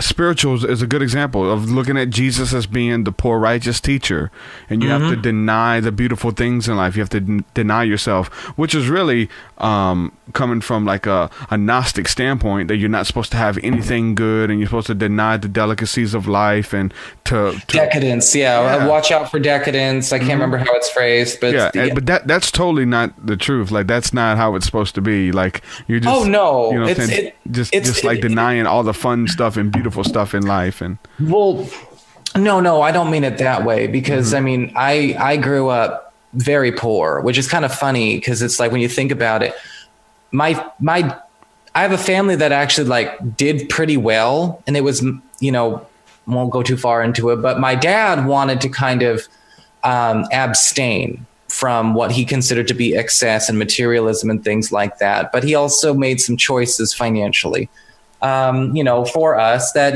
we kind of learned to go, and not think about decadence so much. We kind of learned to be more minimalist in that way. And that was cool and all. But the problem was the idea of it being the only, you do develop a negative opinion and a positive opinion one way or the other. My older brother hated it and thought it was horrible. And everyone, we're all peasants and crap. And I was kind of neutral. And then my younger brother was kind of neutral as well. And so you kind of learn, okay, well, it's not more or less righteous to abstain or be an ascetic, right? It doesn't make you a better person, certainly not. But what I'm saying is that when it comes to people looking at people who have wealth and saying, because you have this, you are worthy of admiration, I take issue with that, if that makes sense. Yeah. Yeah. Now that when you mentioned earlier the prosperity movement, you know what I'm saying, the prosperity gospel in the churches and stuff, and that totally, not just the church, it's everywhere. Exactly. Because it was crazy that you mentioned it with the same breath as mentioning The Secret. I come from the prosperity movement, like, not that I was in it, but I come in a place of exposing it because all the other churches were into it, and we saw the flaws in it. I knew the philosophy. I battled and debated these people when I was in religion or whatever the case is. Then I get out of it and I watch The Secret, and I watch it. I'm like, wow, this is the prosperity gospel. Like, the prosperity gospel stole their stuff from The Secret, or vice versa. I'm not sure, which came first, but it's the exact same thing. And it's the focus is money. The focus is riches and always finances. And it was always nasty because you never had enough. Like, you never, like, once you get a good job, it's, what, this job ain't good enough. I want the next position up. I want, and you just keep going up the corporate ladder, and this greed and wealth and stuff, and it was just insane that was what the focus was about it all. Well, the funny thing is that a lot of people will say things like poverty consciousness or scarcity mentality when we talk about, say, maybe taking a shot at, say, prosperity gospel, right? And they'll be like, well, you don't understand, that that's part of your poverty mentality. Your poverty consciousness is making you resistant. And I kind of go, well, not really. To me, the gluttony, the never ending hunger for more prosperity and wealth is probably the most poverty consciousness ever. It's like, it's that to me, that's kind of like you're never satisfied. You're never satisfied. You're consuming so much because you don't know when it's going to go away. So you start hoarding. You eat everything, and it's like you're kind of stashing and stashing and stashing, and you're desperate, and it's the only thing on your mind. Yeah. That to me is scarcity mentality. That to me is poverty consciousness, because the way when people look at it, it's kind of like, you already have abundance. Abundance is everywhere. And abundance is too vague anyway. I mean, you could have an abundance of scorpions. Do you really want that? Like, don't send abundance as the only request to the universe. That's like mistake 101. But the thing is that there's I think that what happens is that you probably want to think about, okay, well, the universe wants to have this energy actually circulate. The universe will destroy and take away that which stagnates. That's its job. That's the job of what we call curses and dark magic and things like that. That's made up of an energy signature. In a natural occurrence, as you say, learning a lesson, or in a natural occurrence, what it's doing is it's just breaking down things that are stagnant, that are not changing, that are not flowing, that are not evolving. Why would you want to accumulate stuff in your life that doesn't go anywhere? That when our relationships stagnate, they fall apart. Our jobs stagnate, they fall apart. Our health stagnates, it falls apart. Everything falls apart. So you don't want to, having an abundance of flow is good, but just having an abundance of crap is not. Does that make sense? 100%, man. Nico, Scarlet Moon, I've enjoyed this conversation with you. I've been looking forward to it for a long time. We finally made it happen. Thanks for coming on the show. Everybody wants to know how they can find you on YouTube, and if you want to give out your Facebook pages and all that good stuff. Go ahead and plug your sites where people can check out your work, man, because you're really good at what you do. All right. Plug. Well, you know what? I think, hold on a sec. If y'all just want to look to the chat bar, I'll just start plugging links here into the chat bar on while it's still live. It's going to be on the right side. So there's my Facebook. Oh, can't do it. Didn't work. Okay, please remove any web address. Okay, it's just Scarlet Moon, honestly, just a Facebook Scarlet. Sorry about that, y'all. If you do want to search up my Facebook, my YouTube pages, okay, Scarlet Moon YouTube. You can just type in the search page. You can do YouTube search Scarlet Moon Astrology, or type in Scarlet Moon Magic. Both channels will go up, and they refer to the other one. Remember, Scarlet Moon, that's just Scarlet Moon. The regular one is for astrology and tarot and horoscopes. And Scarlet Moon Magic is more of the woo-woo stuff, which is where we kind of ended up here in this the last half hour here, which is really cool because that's my favorite to talk about. And if you are interested in any more, you can check out my website, integrativemysticism.com. I do have a Patreon program going on myself. People get permanent discount codes for certain amounts that they pledge. I also got exclusive biweekly horoscopes on there, and there's no pledge minimum on there at all. I mean, you could just do $1 and still have access to those biweeklies. So, if you're interested in any of those, that's fantastic. Derek, I'm really actually happy that we finally got a chance to talk and, kind of feel each other out, because this is actually really, really cool. Yeah, I enjoyed it, my brother. Dude, thank you for everything that you do, and thank you for hanging out with me. I appreciate it. Let's do it again soon. Absolutely. No, absolutely. Stay in touch. All right, shalom, my brother. Peace. All right, take care. Bye. Nico, Scarlet Moon, ladies and gentlemen. We really have been trying to do this for a while. We've been throwing dates back and forth for a long time, trying to get our schedules to mesh, but I'm glad we finally had the chance to do it. Really cool individual. I've been watching his videos for a while on YouTube, and been a friend with him for some time on Facebook as well. I just like his spirit, man. I really do. I like everything about him. And I enjoy listening to him. He's really good at what he does, and he's got a pretty big audience too. He's got a lot of people who feel the same way. So check him out on YouTube as well. Want to say thank you again to all the Patron supporters, everybody who enables me to do what I'm doing. Thank you guys so much. If you want to do that, head on over to patreon.com/TruthSeekah. There you can sign up at any level of giving. You get rewards. You get all my music and all the new stuff. All the new hits. You get it? There's a bunch of new music over there right now. You could check that stuff out. Also get access to the School of the Mystics every Thursday night, 7 p.m. Central. We're in the course right now, which is entitled Basic Training for the Prophetic Ministry, learning to hear the voice of God speaking to you in your life and then speaking to others. And the first session that we did, like I said again, it was really awesome. Getting really good feedback. So join us for that. If you missed it, it's in the Patreon section as well. You can go back and listen and join us for session number 2. The teachings are pretty short, and then there's an activation. Then there's a something that we questions that we ponder as a group, and then we do the one-on-one stuff and practice prophesying and practice being able to pick up on the different energies that each other are walking in, and there's grace to do that, and it was awesome. I really enjoyed it. So make sure you guys do that. New album out entitled Seer that comes out 4/20, April the 20th. There's also going to be an album release concert on the same day in Mobile, Alabama. Some of you guys are talking about coming. So let's see. Also, we are doing I got a new video out. If you guys haven't seen that, for the song Alpha. We're also releasing another video as soon as this podcast is over. So if you're listening to this on the podcasting end, it's already up. The new song we're putting out tonight is called The Invisible Creatures of the Five Elements, featuring Illuminati Congo, myself, and commentary by Manly P. Hall. It's going to be really good. And so, like I said, the story I told, earlier was concerning that song, let the chips fall where they may. Check it out. I'm really proud of my work. I worked on a visual. I'm not in the video, but it's a visual that I created and stuff. And I used to do that for all my videos back in the day. Whatever I was talking about would kind of weave in and out of the video. So I'm about to release that. Make sure you check it out. I'm trying to get all the material out for this new album so I can start sharing it with the public as well. Thank you guys for the support.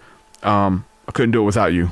With that, I'm going to say peace and shalom. You guys have a good night. Tomorrow, we got another doubleheader back to back. Really good guests lined up tomorrow. So join me for that episode. I'm looking forward to it. Peace and shalom. We'll see y'all.